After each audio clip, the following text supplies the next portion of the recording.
As the occupation of Ukraine continues, the Russian propaganda machine has gone into overdrive.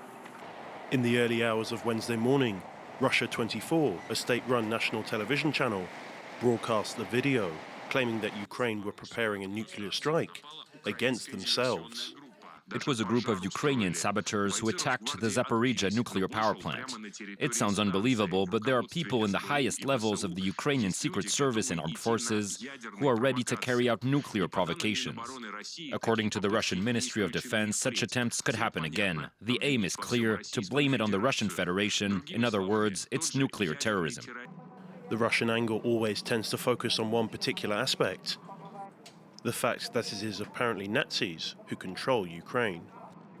This expert, a specialist in defense issues at TASS, one of the three largest press agencies in Russia, took to national television to try and press home the point. Another danger can't be ruled out: criminal negligence by the Ukrainian leadership.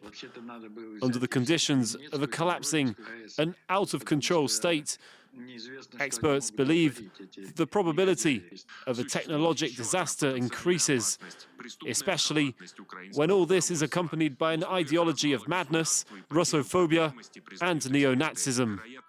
But there is a reason that this propaganda is so persuasive and effective on the Russian people. Propaganda is a rather complex phenomenon. It's always built in two parts. There's the negative part, which hammers home the image of the enemy, with all this talk of threats to national security, discrediting Russian values, etc. And then there's always the discourse of the enemy, which is the most important part of the propaganda. Then there's always the positive discourse. We, Russia, the Russian power, Putin, we do nothing but good.